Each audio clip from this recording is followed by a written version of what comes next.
something good. Oh, something good. Oh, something good tonight. Make me forget about you for now. This diagram shows the different stages of plant evolution. If you look at the top of the diagram, you can see the bryophytes, for example mosses, which is the origin of plants, the earliest plants that were found. Then you get to your early vascular plants, your pteridophytes. These have slight changes to your bryophytes, and they become more and more complex as time goes on. You then get your first seeded plants, and then your angiosperms, which are your flowering plants. So as I said, throughout time, the plants get more and more advanced. Later in this video, we'll also explain why the plants are categorized in the way which they are. For example, one of the things that categorizes plants is their different vascular tissue, and amongst many others, which we will later explain, as I said. 48,000 seeds, leaves and roses, my memories of you. Now that I'm fully clean. Both asexual and sexual reproduction have their benefits and negatives. Just to list a few quickly, the main benefit of asexual reproduction is that no mate is needed in order to produce the offspring. Then another benefit is that the offspring can be produced very quickly, and this allows them to form large numbers. Some of the negatives to asexual reproduction is that there is no variation in the offspring. So if there's any change in the climate or anything, the plants face a high chance of becoming extinct because they cannot adapt to the surroundings. They are also very susceptible to disease. The benefit to sexual reproduction is that there's genetic variation. So through sexual reproduction, it allows variation in the offspring. The offspring don't change their surroundings, but rather they change because of their surroundings. One of the negatives of sexual reproduction is that it takes a lot longer than asexual reproduction. Now that I am free, about to go, there's no more distract from you. But something good, oh something good, oh something good, oh something good tonight. Make me forget about. Bryophytes do not have any true leaves or true roots, therefore they do not have any vascular tissue. Instead, the bryophytes take the nutrients through their leaves and roots by diffusion and osmosis.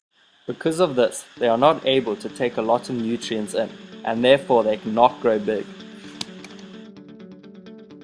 Bryophytes reproduction happens in two ways. Asexual reproduction occurs when a sporophyte releases spores, and sexual reproduction happens when gametes fuse and form a zygote. In this picture you can see the gametophyte grass-like structures at the bottom, and then the sporophyte structures coming out at the top. Bryophytes need a lot of water for reproduction. This is why they are found in moist areas. Bryophytes don't have a waxy cuticle, which means they can't retain water well.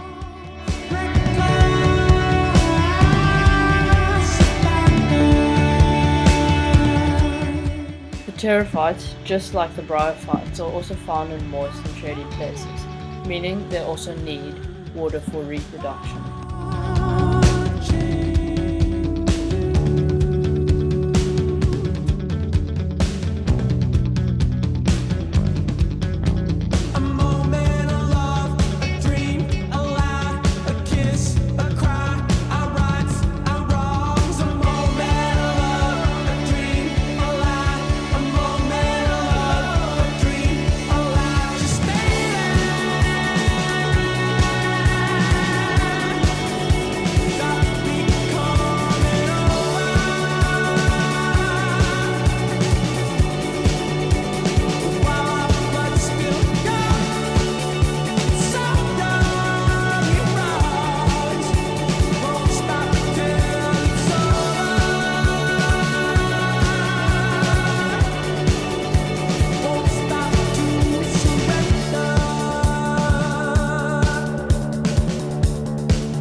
through time you can see how plants have developed, this due to evolution.